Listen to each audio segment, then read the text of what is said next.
Good morning, ladies and gentlemen. My name is Abigail Murray. I work for the Saldanha Bay IDZ and I'm responsible for enterprise development. This morning, I wish to welcome you to our Togasi session. Togasi stands for Talks on the Oil and Gas Industry, and this is our third one for the year. The Togasi session started a few years ago, where we have monthly sessions where we inform the community about the oil and gas industry. And sessions that we've done before was about what the oil and gas industry is, what it would mean to Saldanha, what kind of jobs are available on an oil rig, what do they do on their off time, and so on. And a colleague of ours, Ms. Benny Mahlangu, used to facilitate the sessions, and then we kind of steered it into another direction where we then also have providers in the industry talk to us about, what happens. So our last session was about diving in the oil and gas industry. And today we are going to talk about standards that Benny mentioned in her previous sessions. As I mentioned, my job is only to welcome you this morning and then to present our speaker. That will be Yvonne Wright. And we kind of have the sessions only an hour because we target business people, so we know that there's still a lot to do with your day, money to be made and so on. So without further ado, I would like to present to you Ms. Yvonne Wright. Thank you. Right, good morning, ladies and gentlemen. This is not an air hostess speaking, so if you're feeling that you're on a plane, don't worry about that. Thank you very much, Abigail and Saldanha Bay IDZ, for giving me the opportunity to speak to industry about what the training standards are and what you're required to actually work in the oil and gas industry. Am I loud enough for everybody? As you see here, I'm just going to give you a brief outlook of who I am. Right, the hair is very straight today. Normally I'm not dressed like this. It's normally an overall work boots or a wetsuit or a dry suit. And many days when you actually give our officers a call, you'll be asking me, so hi, what you doing today? And all you'll hear from me is we're jumping, screaming and shouting. And what you'll see today, what I'm presenting on the oil and gas industry, is just my background.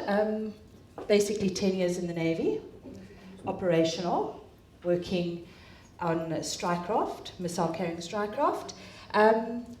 Leaving the Navy after a good couple of years, enough of jumping, shouting, screaming there, I decided to go into the corporate industry, which I hated every single moment, because you couldn't really jump, shout and scream at the corporates.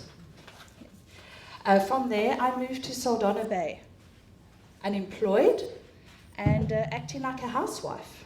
That lasted a whole 2 weeks, because there's only so much you can do. In between all of that, I qualified as a chief officer in the fishing industry. That's the number 2 on the boats. And being in Saldanha Bay, being in the fishing industry, being on the west coast, everybody thinks of the smaller boats. Unfortunately, I didn't serve on the smaller boats. I worked on large factory Russian ships. So my Russian got quite good at stages, with a crew of 100 personnel working 24-hour operations. So lots of time away from home. And then also, while I was doing that, in between, I qualified with the National Diploma in Business Management. And then I got a bit bored with the fishing industry because, you can only do so much. And with my qualifications, I decided, and what I can do, I decided to go into the offshore oil and gas industry. And did a lot of relief work via clients that I met in the industry. And the main thing that I concentrated on, which I'm sure you'll all realize why I keep saying jumping, shouting, and screaming, is the emergency response side of it. And as you can see, I just shortly put there, I'm an offshore emergency team leader. So when everybody's running away from the explosions and oil rigs and FPSOs starting to disappear into the water, we're the people that are running towards it. Also an HLO is an abbreviation for helicopter landing officer, doing hot and cold refueling on board the rigs. Right. And then of course, the last bit of it, because I really enjoy jumping, shouting and screaming, I qualified as a major emergency management person. That is basically, if you have incidences with offshore facilities, we're the people that actually manage the entire emergency procedure. I've worked in various countries all over the world, And I've been in the industry, or the maritime industry, for about 27 years. So I started at a very young age, and I'm not giving my age away today either. Yeah. So I just basically put there 10 years in the South African Navy, 2 years in the corporate training, and then 17 years in the maritime and oil and gas industry. So in total, 27 years in the maritime industry. And I'm the Executive Director, Owner and Operator of Project Maritime Training. And we've been established in Saldanha for almost 17 years. And a lot of Saldanha people don't even know that we exist, because we don't have openings. We're all about servicing the maritime and the offshore oil and gas industry. So anytime you're in Saldanha Bay Harbour, when you go past all the horrible places and you see the gardens, you know we're there. Right, from the roadside, you don't see the jumping, shouting, screaming, but come through reception, and then you'll see all the jumping, shouting, screaming. Yeah. So that's basically my background in the industry. What I'm here to talk about is not about the company that I work for or who I am. I'm actually here just to inform business, because Saldanha needs to understand what we need to have training qualifications-wise just to get onto an offshore platform. And when we talk about offshore platforms, we're talking about not just oil rigs. Everybody thinks the oil and gas industry is just oil rigs. Oil and gas industry, an oil rig is just the center of the actual ripple. We have up to 100 support vessels and support services that actually support a oil rig or a platform. So I just want to let everybody know that when you're talking about the oil and gas industry, don't just close your minds to thinking oil rigs. That's why I'm going to use the term platforms and facilities, because we have ships, we have barges, etc. on it. And what you need to do is, I'm just going to start off, so this is quite an impact thing, before we start talking, so that you can understand where we're coming from in the oil and gas industry for certification.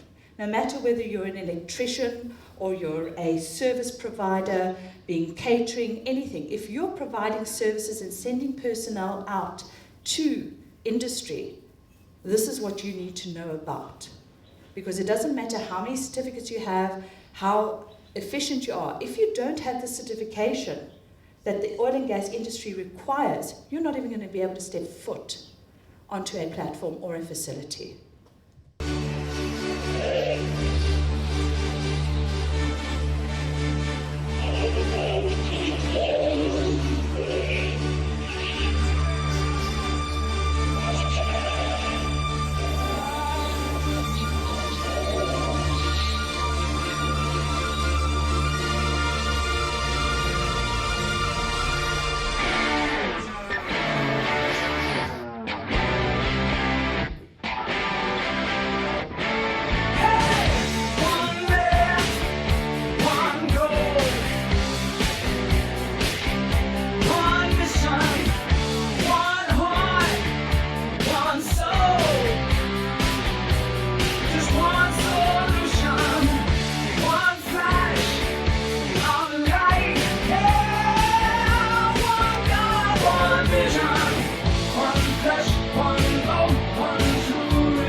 Quite an impact, eh? Right. As it says there, one vision, one set of standards, and that is what the offshore oil and gas industry works towards. Now you're probably thinking, while you were watching this, all these little inserts on the actual personnel working there and all the abbreviations, that is a PETO. A PETO was known as the Offshore Petroleum Industry Training Organization, and the acronym was a PETO. Now they've just changed the name to a PETO. And what a PETO is a standard set by industry, not by a regulating body, but by industry, by the major oil and gas operators in the world. And I'm just going to inform you what a PETO is and how it's going to affect you entering into the oil and gas industry. Whether you're in it or whether you're actually going to enter into it, what do you need to know and who a PETO is? Because you're going to get operators that are going to go there, vessel managers, vessel owners, rig operators that are going to say to you, I need X, but do they have a PETO certification? And as I said to you, this is a global industry standard run by industry, not by a regulating body. And industry has bought into it. So I'm just going to explain to you what a PETO is so that you have a very good background, so you can talk from an area that you know about, an area of knowledge. Right, a PETO has been operating for over the last 30 years. It is an industry-owned, not-for-profit standard-setting body. The key words there are not-for-profit. What they do every end of the year, in their financial year end, whatever money is left over in the kitty gets donated to a non-profit organization that has been designated by the board of a PETO. And the board of a PETO are industry leaders. At the moment, the chairman is the chairman of Total. We all know it as Total.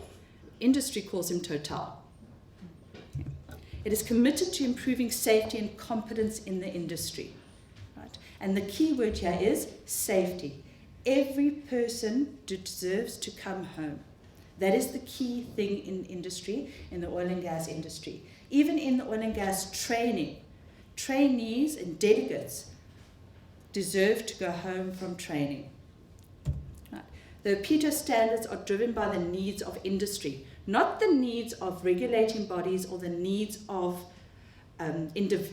individuals within the industry, but by the needs of industry. Through industry work groups, once standards are agreed, they are delivered by a learning supply chain. This process is quality assured by a PETO. Very, very stringent quality processes. This is not South African training standards. These are British training standards.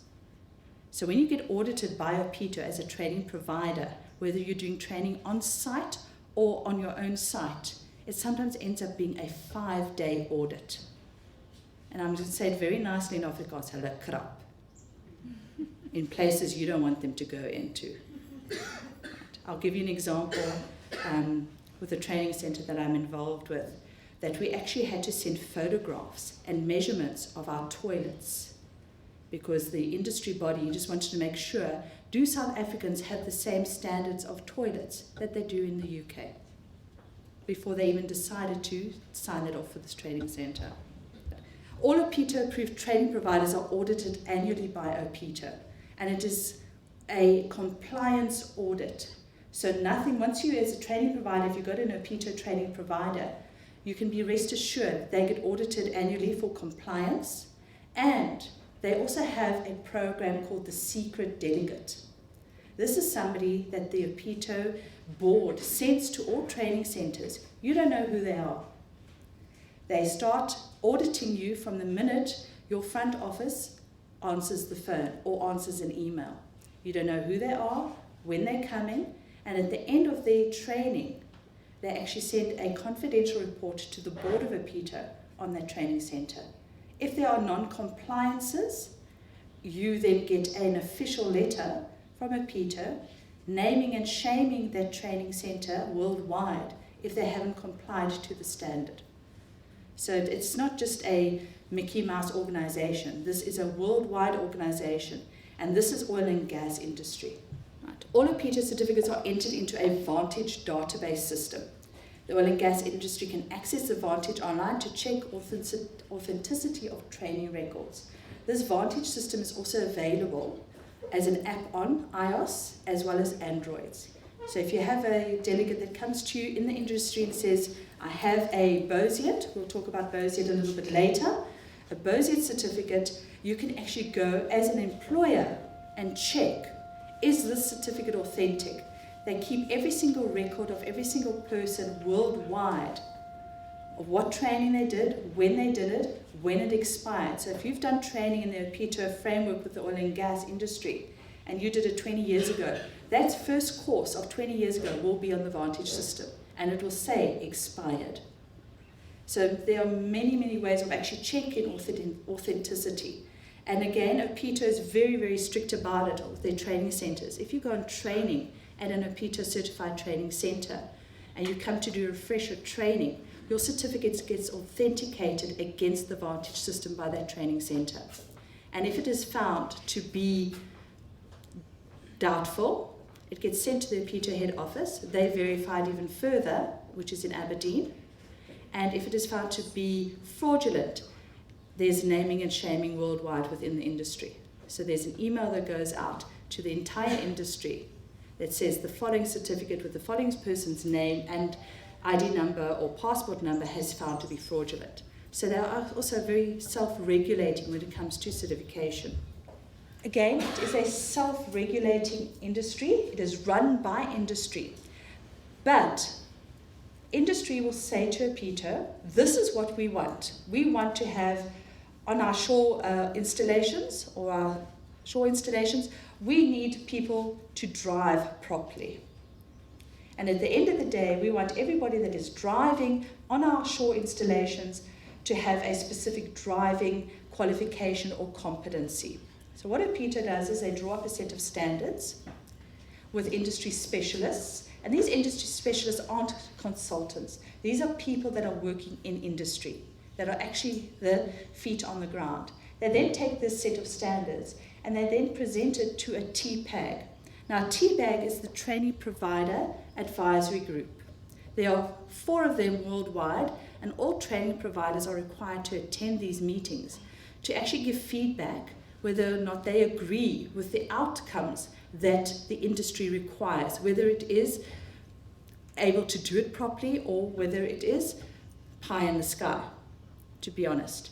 So industry training providers come in, and at their annual meetings, they have two meetings a year, and they actually sit with all this information and deliberate. Does this standard work for a training provider?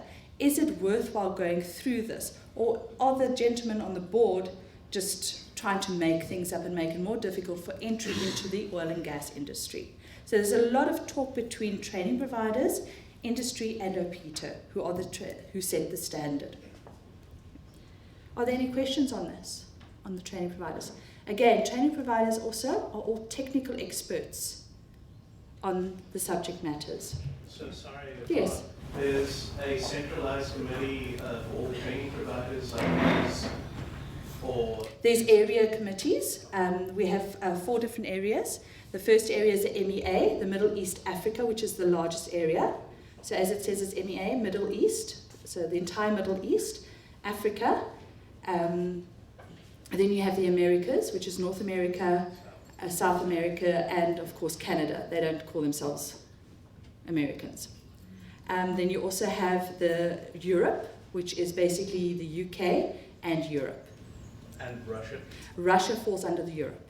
Okay. Yeah. So everybody actually gets together in their different areas, and then once a year there is a conference held that all training providers are required to attend. It's that unwritten rule to be briefed and to go to training meetings and basically meet everybody. It's not just a meet and greet and have fun. We actually sit there and work. You fly all over the world, and of course, us being in South Africa, we're the bottom of the world. So we have to actually fly the furthest. And normally these meetings are in Kuala Lumpur, or in the last 2 in Abu Dhabi. And it's a 3-day conference where you actually start at 8 in the morning, and you might finish maybe 6, 7 in the evening. And these are working sessions where you've actually got to give feedback to industry, and then industry sits, makes decisions the evening, comes back. So it's a to and fro continuously. And it's bottom up, not top down? It's bottom up. Very much bottom up. There's a lot of fighting. I'm sure you've all been to those kind of conferences and technical meetings, but it is definitely bottom up. Okay. Further on that, so then you also have your regional industry forums. Now your regional industry forums are your actual regional industry players, such as Chevron, Total, BP, all of those players that sit on the boards. There's a meeting very shortly in Nigeria with all the CEOs or the managing directors of Chevron, Total, and that actually sit on the MEA, the Middle East Africa board. And they're going to be having a meeting, and then your chairperson of your training providers for that region actually attends that meeting to ensure that the training providers have a voice. So the decisions aren't being made top down, but bottom up. So OPITO isn't just, as I keep reiterating, a standard setting body. They actually speak to industry. They say, this is what you want. This is how we will put it together with technical experts. Training providers, will this work? Yes or no? Then further on, talking about the Vantage Central Training Register. Okay? How does it work? Basically, every single person, as I said, that goes on any OPITO training course worldwide gets put on this register. It is managed in Aberdeen at the OPITO head office. And every person will fill in a form. So if you've done 20 OPITO training courses that are required for your industry to be able to work in the oil and gas platforms, you will be entered 20 times. You get a specific ID number, which is known as a Vantage number, and that is basically what you can actually go and use to go and check your records. So a lot of the people working in industry don't really have to walk around with their certificates. If they know their Vantage number, they can go to the employer and say, this is my Vantage number. You as a potential employer can actually go and check on the Vantage system whether or not their certification is in date and whether they're talking the truth or not. I mean, we all sit with the same problem in industry. There are only so many jobs and 1,000 people, maybe sometimes more for one position. So you can actually go and check against the certification on the Vantage system.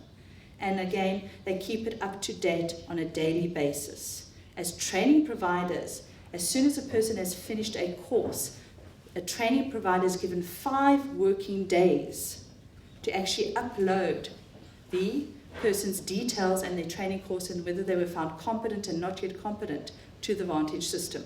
And this then is verified by the Vantage office in Aberdeen. Yeah. It's traceable to assessment and training records held by approved centres. Yeah. And there's web access as well as I said to you, now with all these Androids and iOS phones, you actually just carry it on your phone. I actually have the app on my phone, so I can actually check any person that comes to our training centre, whether their certification for refresher training is actually valid and on the Vantage system. Then, every single person that goes on training in OPITO actually has a customer service statement. And this customer service statement is very, very typical to any training centre, but very much enforced by the regulating body or OPITO. And it's to ensure that delegates' safety and well-being remains the highest priority at all times. Go to any OPITO training centre and you'll feel as if you're being treated with kid gloves. There are toolbox talks, there are safety briefings, before you even get to put on your PPE. You get walked from point A to point B. What you get trained in Aberdeen, at a training centre in Aberdeen on the OPITO standard, you can go to a training centre in Malaysia and you get trained exactly the same way. The training material may be presented slightly differently, in a different way, because each of us present slightly differently, but the procedures when it comes to delegate well-being is non-negotiable with OPITO. You even have to have paramedics on staff. And that's even if you're teaching classroom-based training, there has to be an emergency centre or medical centre on your facility with a qualified paramedic, a tier 2 paramedic, which is an intermediate life support paramedic. You think to yourself, why? Because of this customer service statement, the first line, to ensure all training is conducted in a safe and controlled environment by qualified instructors. Walk into any training centre that OPITO certifies and audits. and the procedures are exactly the same. Toolbox talks, safety briefings, equipment must be held at a very high standard. Further on the customer statement, to ensure all personnel receiving a PITO training are aware that they have the responsibility and the right to intervene and stop training, very much like you do on oil and gas platforms. The stop system, I don't know if any of you have worked on it. Okay. When it is safe to do so, should they observe a delegate in distress or health and safety is at risk. And this is very much in your opinion. So when you go into a training centre, anywhere in the world again, as in a PITO training centre, you as the delegate have the right to stop training if in your opinion it is unsafe. Totally new notion to us here in South Africa, isn't it? Normally you just get told, sit down, shut up and do your work. Right? Here you're actually actively part of training and the competency. To be treated in a courteous manner at all times, to ensure delegate competence is assessed by trained and qualified assessors where applicable, to ensure training events are limited to a maximum number of delegates as defined within the PITO standard. There is no putting 30 people in class. A PITO and industry has stated certain courses a maximum of 12 in the class. The maximum amount of delegates that are allowed on any form of training in a PITO is 16. And then they have ratios when you go on training. The ratio is 1 to 16 in the classroom. Any practical work, 2 to 16. In water, 2 to 16, plus 2 safety divers, plus 2 safety swimmers, plus a deck boss. And the deck boss, the acronym for the deck boss in the training environment in a PITO, is a person that is controlling the entire practical training evolution. That person tells you whether you may move or not. So their ratios are very, very strict when it comes to it. Don't you go and try and put 17 people in a classroom. Because if you're found out, that training centre will immediately have their certification revoked without questions being asked. So this is where this whole PITO standard comes from. Further on that, if I hope you can all see this, it's quite small, the PITO role statement. Okay, I'm just going to read it through to you. A PITO is a not-for-profit industry-owned organization which works with employers and employee groups to set and monitor training and competence standards for the global offshore oil and gas industry. A PITO works in partnership with approved training providers to ensure that delivery of key safety and emergency training meets the required industry standards. A PITO maintains a database of personal training details which can be accessed worldwide by employers. A PITO training and certification is recognized in the majority of regions where the oil and gas industry operates, helping avoid duplicate training. A PITO works in partnership with employers to develop and improve systems designed to prove the competence of their employees. That is not just classroom based, that's also on a level 3 competency based, where they actually have on the job training and they get assessed on the job as well. Especially in the rigging and slinging side, you'll get your banksman, level 3, which they actually don't go into a classroom. They actually are working on site and get assessed by an approved level 3 banksman and rigging and slinging assessor for them to gain that certification. Now, what it said there is, this is recognized basically worldwide. When you're speaking to a PITO and to any industry person within the oil and gas, the first thing is they're going to say to you, where is your PITO certification? I'm going to show you now what we call the blue country or the blue world. And you'll see why it is so important for us as Saldanha Bay, as providers, being training providers here, being providers of artisans, being providers in any form, that when you're starting to send people out there, that you know where there's a PITO requirement is coming from.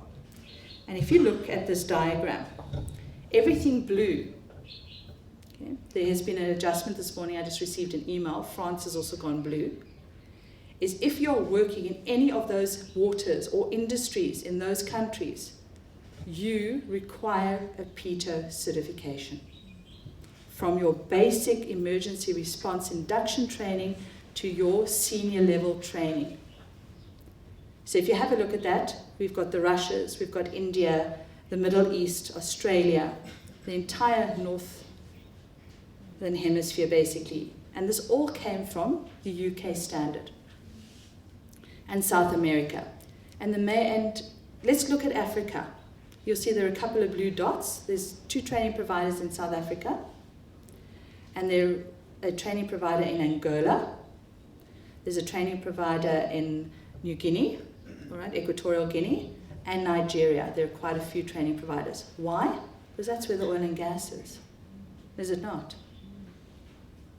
All on the west coast. Yes, there have been concessions, there has been gas found on the east coast, but that's going to take a long time. You've got to remember, especially in the South African context, our oil and gas industry is in its embryonic stage. We don't even have regulations in our government for oil and gas. Everything that comes out the ground belongs to the government because of the Mining Act, and that hasn't been changed. So we've got these major international companies like Forest Oil. I'm sure a lot of you have attended briefings and that have concessions, but they're not going to spend money and not get any huge profits back for it. So they go and do exploratory drilling, exploratory seismic surveys. Yes, there's a lot of gas out here.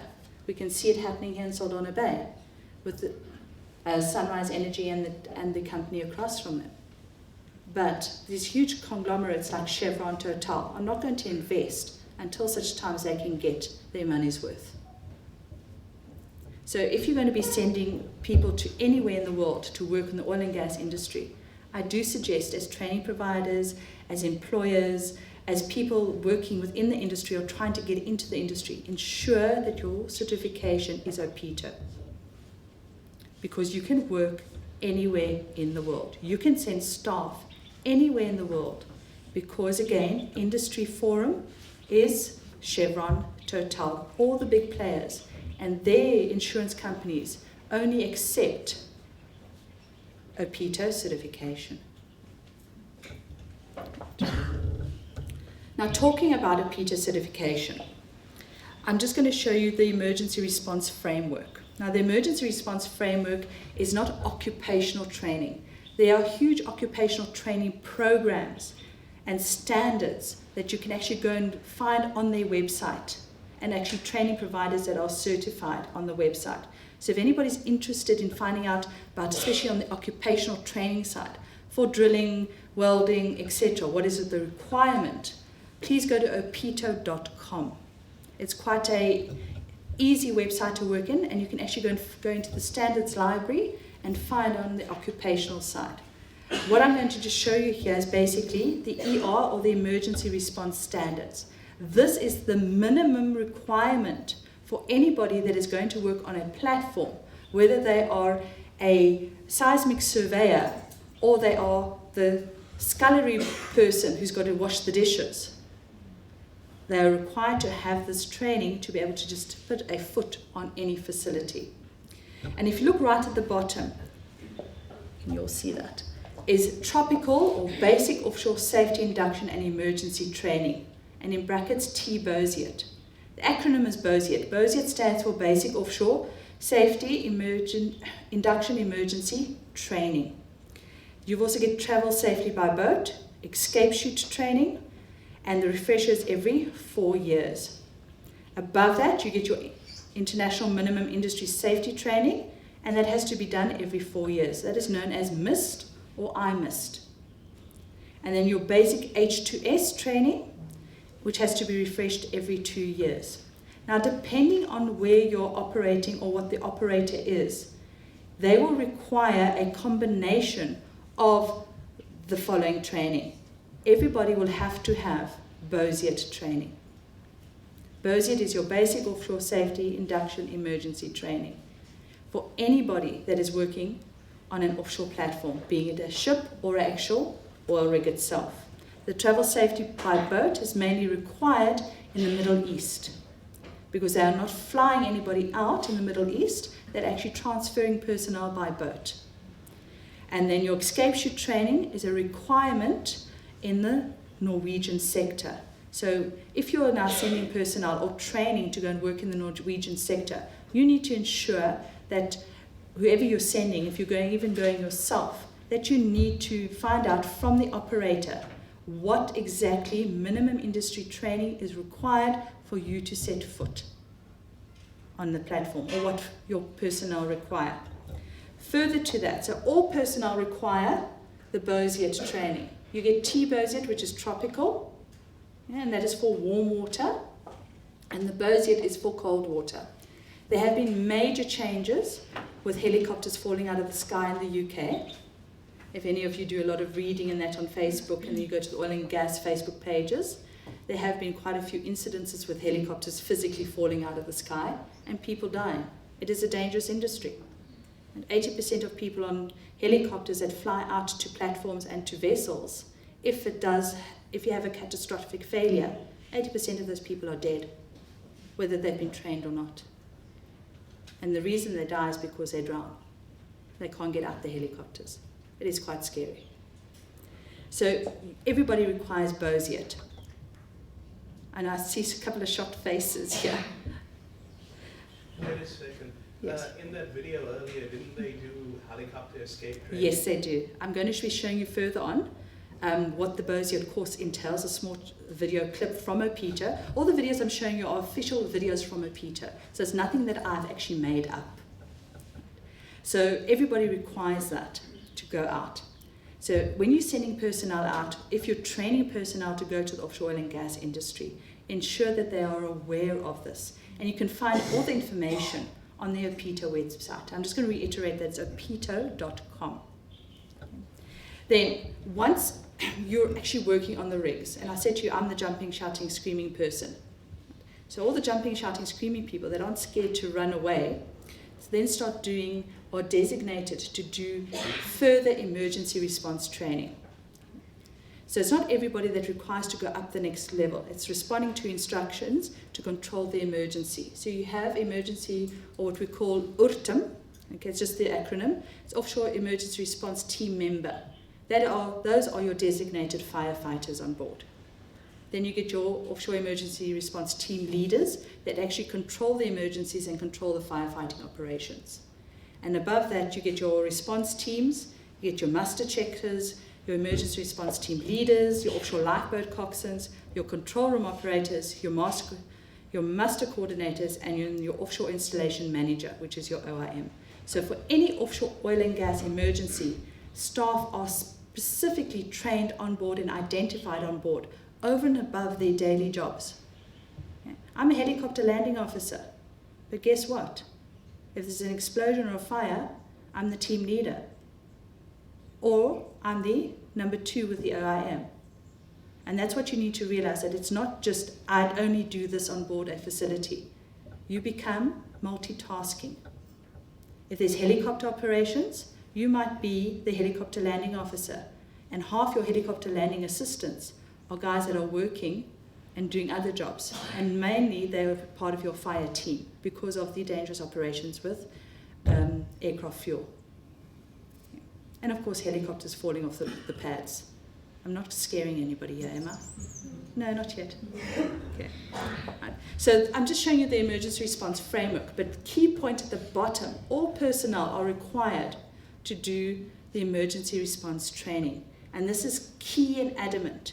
And I just want to reiterate that, I'm just going to go back one slide here. Look at the blue. Unfortunately, like in anywhere in the world, there are unscrupulous operators that will say to you, don't worry, come and do a course by me. It costs half the price that an offshore course or an OPETA course costs, and you can work anywhere in the world. You take that certification or those 6 certificates to a company like Total or Chevron, and they'll say to you, really? There's nothing that says OPETA on here. And now that person has gone and spent 30,000, 40,000 rand with an operator, and they can't even now step foot on board or get employment opportunities in the oil and gas industry. So please be aware of that. Blue country, you require a OPETA certification, and it's becoming more and more prevalent with oil and gas industry operators that are moving down south, that you require to have your OPETA certification. And that is even, as I said to you, the person that's washing the dishes, the person that runs the laundry on a platform. Right? Cooks require it, their basic emergency response training. Okay, I spoke to you about the Vantage system. Now, I've also mentioned that they have this app for iOS phones and Android, and it's called TrainR. And TrainR is a free mobile app for you to be able to actually check person certification. Plus, as an operator, if you're working offshore, who remembers their certificates? Half the time we forget our certificates at home or it gets lost. So what the APITO has done for people working offshore, as long as they got the TrainR app on their phone and they know what their Vantage number is, they can actually just call it up, take the phone like you do at the airports now with your e-tickets. You don't even have to print it out. Show the operator at the helipad and they will allow you to get onto the helicopter to transfer out. Because if you don't have physical proof that you've got your certification and it's in date, the helicopter operators and the transfer by boat operators will not allow you to step foot on. And you can throw as big a tantrum as you like, it's not going to happen. Yeah. One more thing on the training, as I said to you, there have been, I'm going to go back one slide, there have been major changes because of the helicopters. The British sector changed their Bezier training to compressed air, called CAEBS. So the rest of the world at the moment is training Bezier on a lung, which you'll see shortly. And the British sector, if you're going to be sending anybody working in the British sector, they have to do an additional module called CAEBS, which is compressed air. So they won't be using rebreathers, they actually use a compressed air cylinder to give them about 5 to 10 minutes of oxygen to get out of a sinking helicopter. And just to scare you even more, a helicopter, naturally, as soon as it lands on water or crashes on water, even though it will have its emergency flotation aids, does invert because it is top heavy. And it sinks 30 meters a second.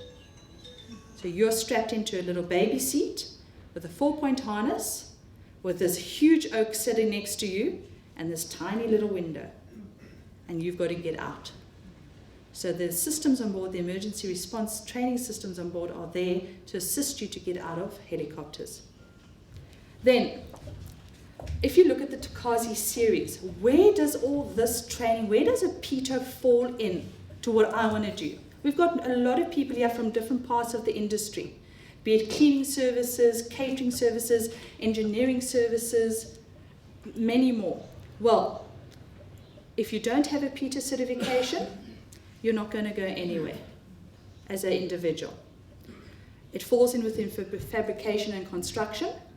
So if you've got riding crews that are going out to do actual repairs on rigs that are moving from one part of the world to the next, your riding crew or your crew members, your boilermakers, your welders, even the guys from top ropes that hang around for a living, they need APITO certification.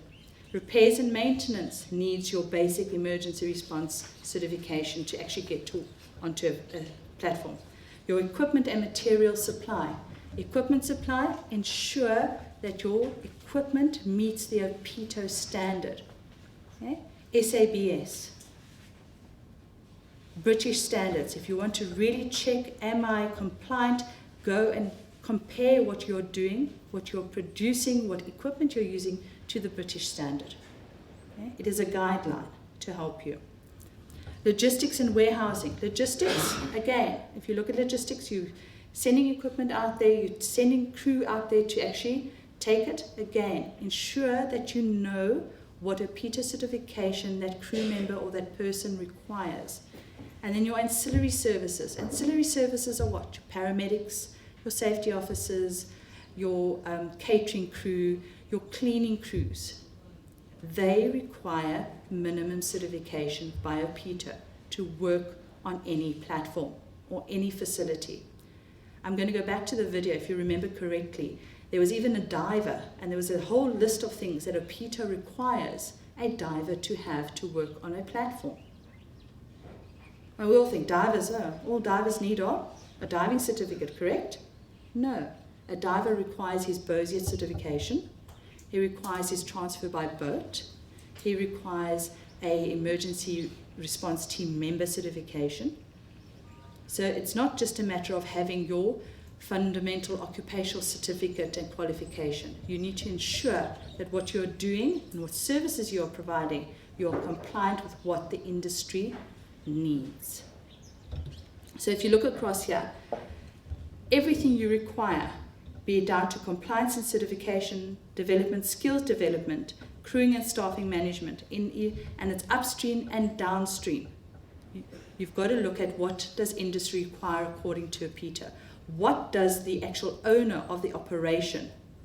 Because remember, 90% of people that work offshore or companies that work on rigs and platforms don't actually own them. They are actually hiring them. And they've got major insurance policies. And those insurers are looking at compliance certification. So if anybody gets injured out there, what's the first question an accident investigator asks? Have they got the following? Does that person have the following certification? And the insurers are now looking at that everybody has a PETA certification for the emergency response, as well as for the occupational side of it. I've got a small video, I know the screen is blank right now, just to show you what the BOSIET, the Basic Offshore Safety Induction Emergency Training course, entails. It is a 3-day course that everybody worldwide has to do, depending on where you're operating. Well, basically, depends where you want to go. You can pay in dirhams, pounds, dollars. It's basically the same worldwide. At the moment, with the industry being so down, most of the training centers have actually dropped their prices. So you're looking at about $1,000 per person. So what I'm going to show you is, and as I said to you, I'm not punting our training center, I'm just telling you what industry requires so that you're not caught unawares. We've had many people come to us and say, you know, I did this training at this place and they said to me I can work. I went to Angola and I couldn't get on the helicopter because I didn't have the certificate.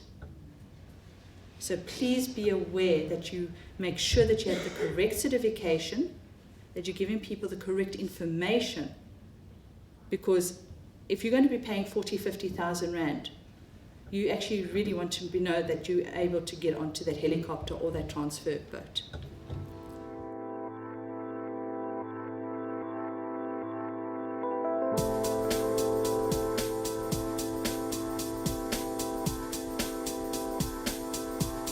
The oil and gas industry is a dynamic and challenging global workplace. The industry provides a career with excellent opportunities across a wide range of disciplines all around the globe. The unique mix of nationalities and disciplines, often in harsh environments, ensures the need for a clear, global safety culture. This course has been designed to enable you to pursue a safe and exciting career path in a vibrant industry, working in a challenging but rewarding environment. Offshore is a unique and hazardous environment, where although hazards exist, those risks are managed. But planning for emergencies is still required, and people need to know what to do in an emergency, whether travelling to or working offshore. APITO is a not-for-profit industry-owned organisation which works with employers and employees organisations to set and monitor training standards for the global offshore oil and gas industry. Good morning, APITO. In an offshore emergency, some personnel will have a specialist role. APITO training standards are also used in the training of specialists such as OIMs and emergency response teams. This course meets the APITO standard for basic emergency training for all offshore personnel. Most of the training is common to all personnel, but variation exists due to differing equipment requirements and operating environments. APITO training and certification is recognized in most regions where the oil and gas industry operate, removing any requirement to duplicate training. APITO maintains a database of personal training records and details, which can be accessed worldwide by employers. As a new entrant to the industry, you will go through an induction process which includes company-specific training, briefings prior to travelling offshore and on arrival offshore. The Apito Basic Offshore Safety Induction and Emergency Training course, BOSIET for short, which you're about to undertake, is an important part of the induction process and comprises of 4 modules. Safety induction, helicopter safety and escape, sea survival and first aid, and firefighting and self-rescue. The course will be delivered by experienced and competent staff and will consist of both theoretical and practical elements. The safety induction which you receive will give you an awareness of the risks to which you will be exposed and how these are managed, an awareness of the safe systems of work used offshore, an understanding of the essential safety rules with which you must comply, and an understanding of the requirement for your personal commitment to working safely. During the helicopter safety and escape training, you will learn about the requirements and procedures for travelling offshore by helicopter and the personal safety equipment that you will be issued with. You will practice evacuation from a variety of helicopter emergency situations. For example, a precautionary landing on board an installation or on land and a controlled ditching on water. You will also practice escaping from a helicopter which is sinking or has capsized.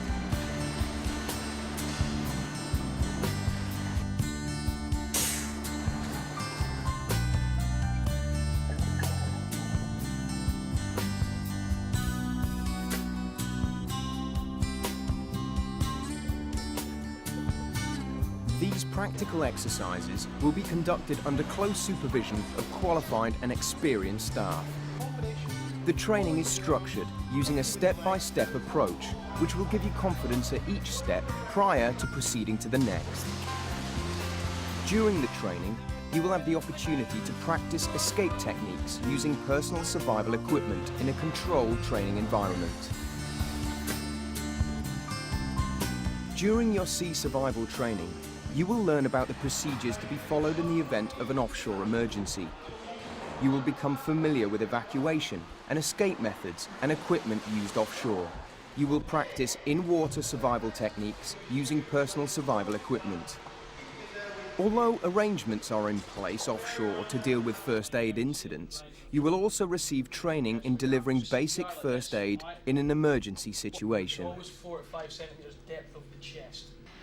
Although there are firefighting specialists offshore, all personnel are trained in the procedures to follow on the discovery of a fire and in first response firefighting techniques using portable fire extinguishers and other basic firefighting equipment. You will also learn and practice self-rescue techniques suitable for using where escape through a smoke-filled environment is required.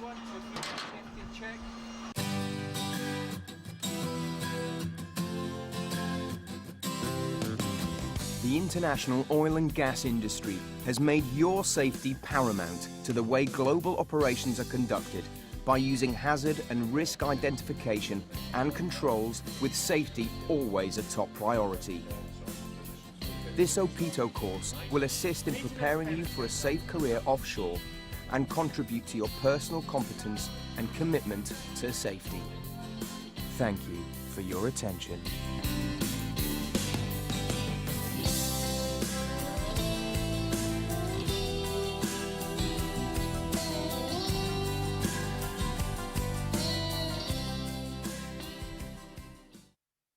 Right, that is the introduction to what Apito is and how it's going to affect you and how it's going to affect the operations in Saldanha.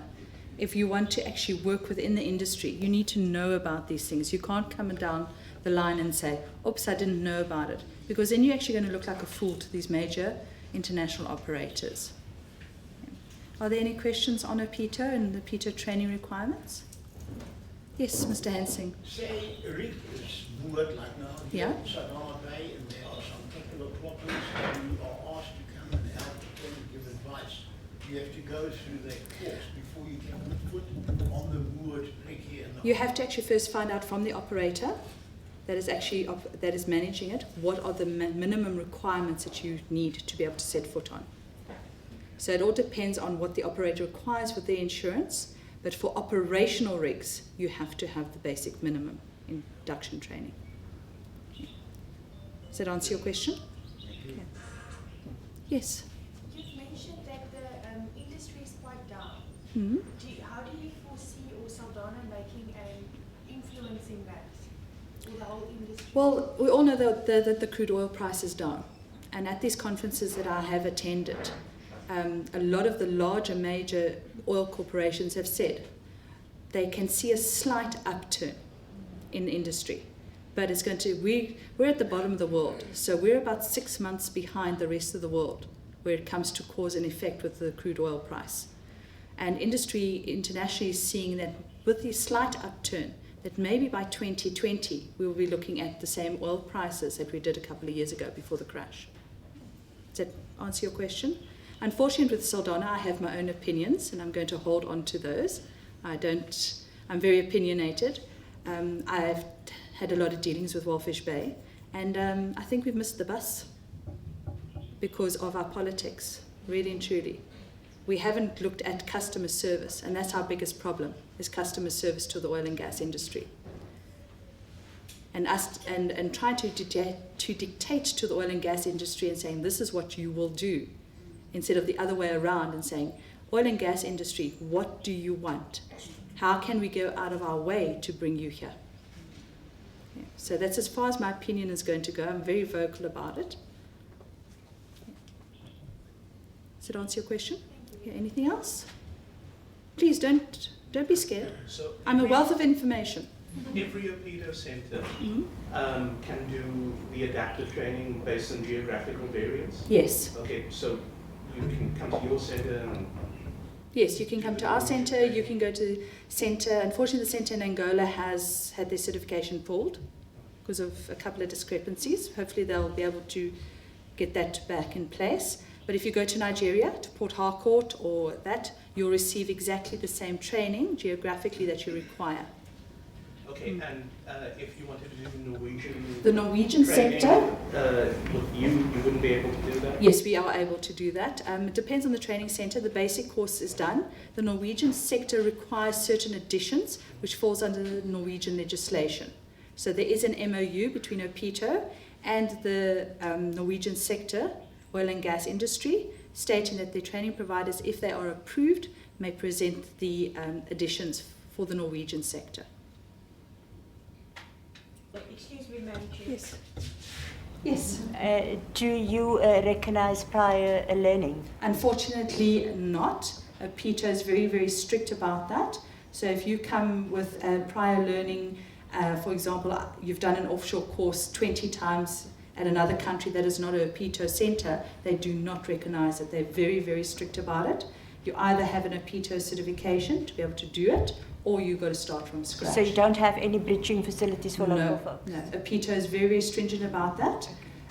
We have asked, and industry, or the industry forum has shot us all down worldwide.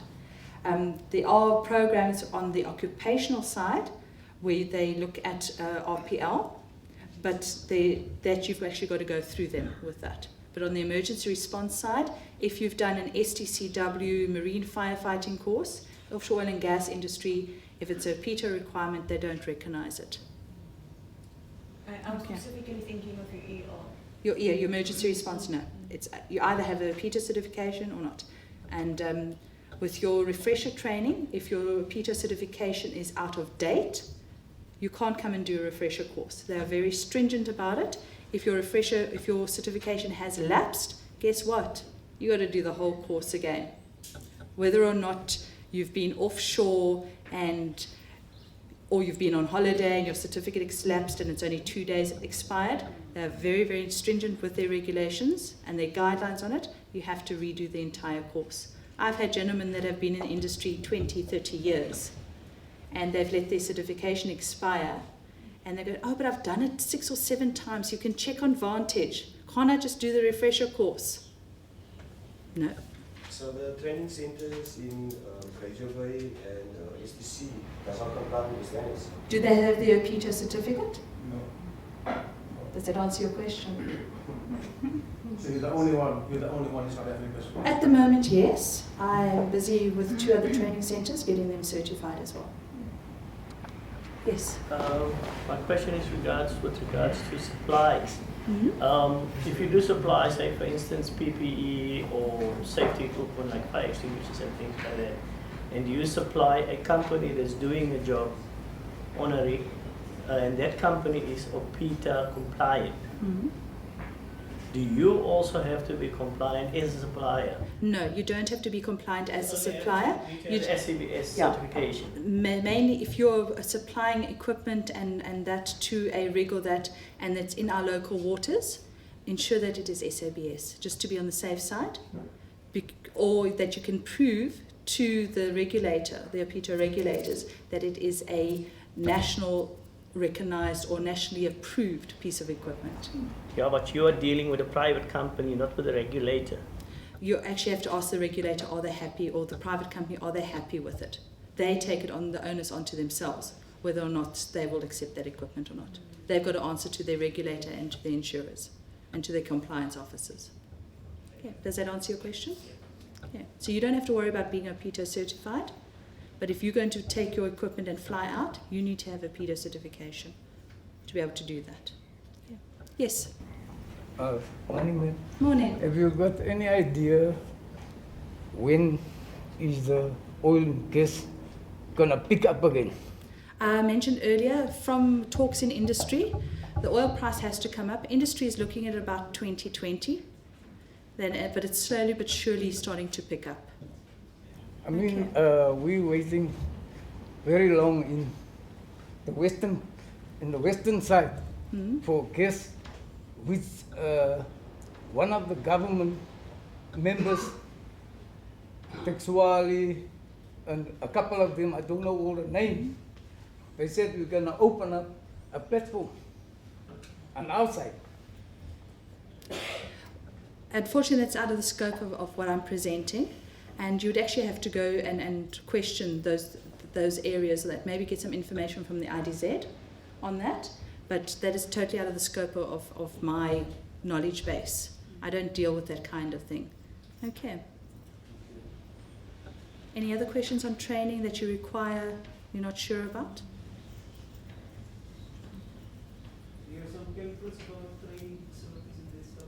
What you can do is to find a certified OPITA trainer or training facility that is approved by OPITA. You need to go onto their website. Okay, it's opita.com. And for any of the OPITA courses, whether it be occupational or emergency response training, they have a list of certified training centers countrywide, well, worldwide. And they update that website on a daily basis. So if your certification or a training certification is pulled today, the website gets updated that day as well. So at any time, if you want to find out if you're sitting in, let's for example say Australia, and you need to go and do a OPITA course in Australia or update your training, you just go to their website and you just go and choose Australia or the Middle East, wherever you're situated, and it will give you a list of training providers, where they're situated, contact numbers, websites, and what courses they are approved to present. Prices, you've actually got to contact the training providers themselves. Okay. Does that answer you? Okay. Yeah. Well, I would say thank you very much. If you need any further info, I'm going to be doing the coffee thing. Right. I think I've spoken enough. And have a good day.